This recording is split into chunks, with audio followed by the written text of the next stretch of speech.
DemNow.org, The War and Peace Report. I'm Amy Goodman. We're broadcasting from Baltimore, where the Green Party convention is underway. As the media covers every move made by Republican presidential contender Mitt Romney and Democratic incumbent Barack Obama, we speak with a presidential candidate who has received far less attention. Her name is Dr. Jill Stein. She's the presumptive nominee of the Green Party ticket, a party that's not included in presidential debates and rarely interviewed on policy issues. On Wednesday, at an event at the National Press Club in Washington, D.C., Dr. Stein announced her vice presidential choice, Sherry Hunkala. Sherry Hunkala is a single mother who has firsthand experience with homelessness. In 2011, she ran as a Green for sheriff of Philadelphia on a platform of ending foreclosures and halting evictions. Stein applauded Hunkala's record as an anti-poverty advocate. Our campaign is here to change that breaking point into a tipping point, to begin taking back the promise of our democracy and the peaceful, just, green future that we deserve and that is within our reach. So with that, I'm very honored to introduce my running mate, who is one of the nation's leading anti-poverty advocates. She is the national coordinator for the Poor People's Economic Human Rights Campaign, which is one of the largest multiracial, multi-generational movements actually led by the disenfranchised. My name is Sherry Hunkala, and I'm thrilled to be running on the ticket for Vice President of the United States of America with Jill Stein. That was Green Party presidential candidate Dr. Jill Stein and her vice presidential choice, Sherry Hunkala. Another high-profile contender for Stein's running mate, actress and comedian Roseanne Barr, was also running for the nomination of president. Jill Stein and Sherry Hunkala now have 3/4 of the delegates at the convention in the current tally. They're running on a platform called the Green New Deal. It emphasizes economic justice, tough financial regulation, the repeal of Citizens United, and a transition to a green economy. This year, the Green Party expects to be on the ballot in at least 45 states and to spend about $1 million on its campaign. Stein is the party's first candidate to have independently qualified for federal matching funds, a milestone for this 11-year-old alternative party. It could be a major boost for a campaign that does not accept corporate donations. Well, we're joined right now here in Baltimore by Dr. Jill Stein and Sherry Hunkala. We welcome you both to Democracy Now! Thanks, Amy. Great to be here. It's good to have you with us.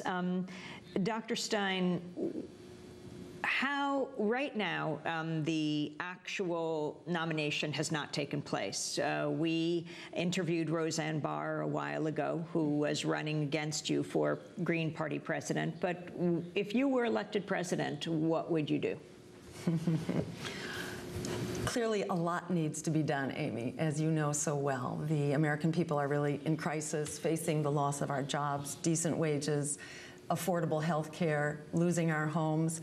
We have a generation of students who have become indentured servants that can't repay their debt because of the high unemployment, attacks on our civil liberties. The climate is in serious jeopardy. So we need big solutions, not solutions around the margins. We really need to end unemployment. We need to put 25 million people back to work with good-paying jobs. How would you do that? Through a Green New Deal. And it's modeled on the New Deal that helped get us out of the Great Depression. Instead of using the money that went into the stimulus package, for example, of 2009, some $700 billion, a little more, and you know that more than half of that went to basically corporate subsidies and tax breaks, which don't create jobs. If instead the money were simply used for direct job creation, jobs that are community-based in small businesses and worker cooperatives, as well as public services and public works. That's how you can do it. It's not rocket science. We've actually done it before, and it actually works. So the money would be basically distributed to communities to create the kinds of jobs that they need to become sustainable, not only economically, but also socially and ecologically as well. So we're talking about jobs in the green economy, clean manufacturing, local organic agriculture, public transportation, clean renewable energy, jobs in which we can put people to work right now in the places that they need them. And at the same time, that makes wars for oil obsolete, because then we have a green energy economy. And it also, it basically puts an end to the climate crisis, which we're seeing unfolding. And just one other point, which is that we also create the social jobs that our communities need. So let's put 300,000 teachers back to work, the nurses, the daycare, after school, affordable housing, construction, violence and drug abuse prevention and rehabilitation. It creates a whole spectrum of jobs, and we can jumpstart this program basically at the cost of the first stimulus package. But instead of creating a small dent in the problem, we can really fix it and put an end to unemployment in this country. You are Dr. Jill Stein, so let's talk about health care. As Romney continues to vow to end so-called Obamacare, the Republican-controlled House passed a repeal of the measure, but the Democrats in the Senate say they will not allow this to pass there. Speaking on the House floor, House Majority Leader Eric Cantor and Democratic Minority Leader Nancy Pelosi traded barbs over the law. We are trying to end the era of Washington-controlled health care. We believe, as do most of the American people, that it's patient-centered care is our goal. That's where we need to start. We start along the path towards that goal by repealing Obamacare. American people want us to create jobs. That's what we should be using this time on the floor for, not on this useless bill to nowhere that does serious damage to the health and economic well-being of America's families. That's Nancy Pelosi and Eric Cantor trading barbs on the House floor. Dr. Jill Stein, interestingly, you are from Massachusetts, from Lexington.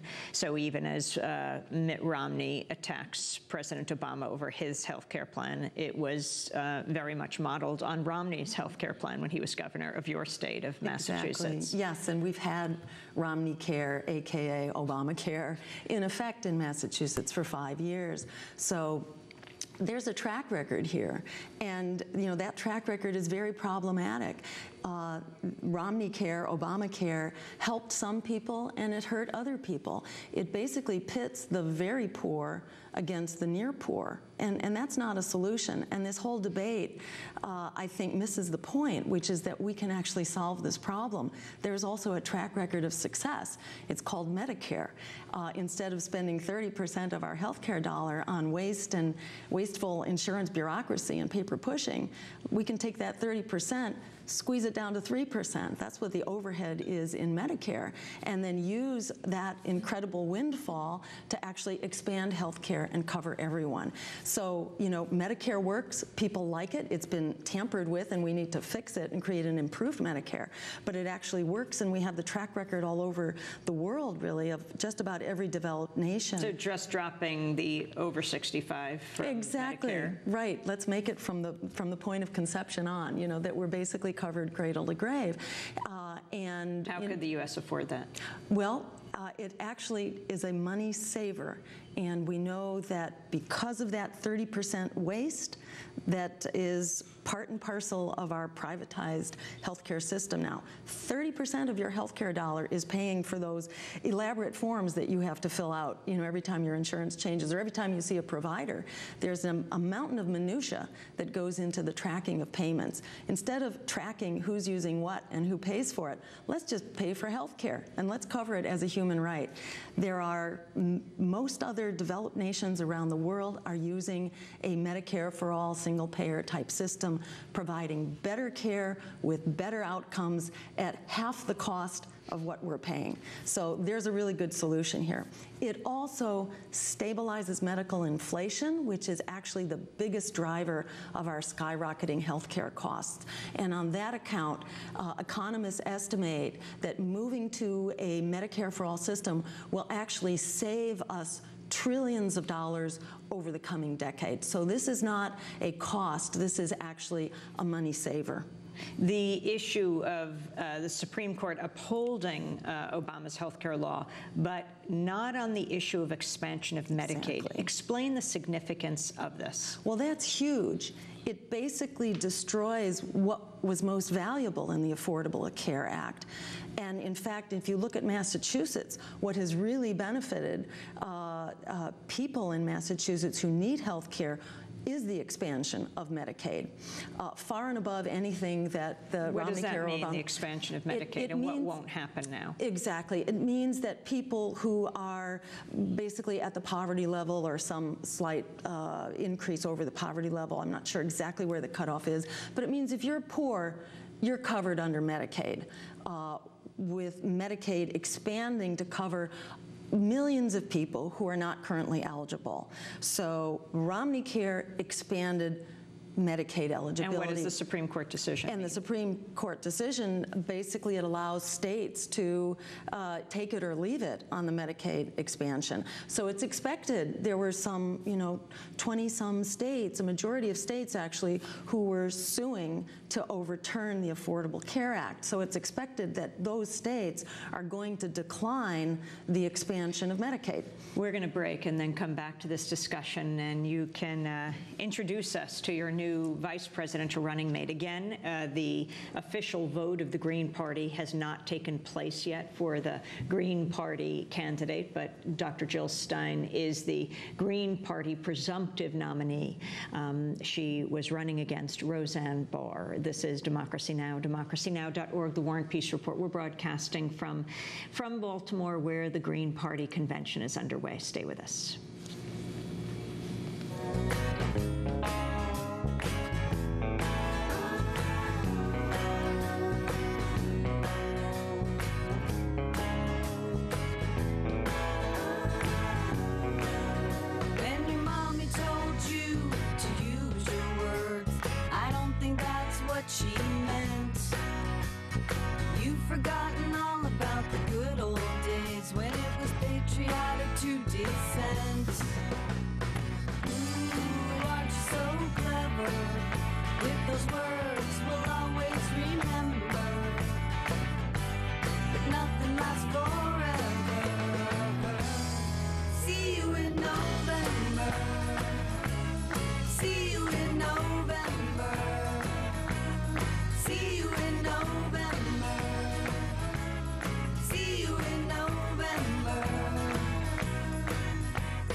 Shuffling your feet.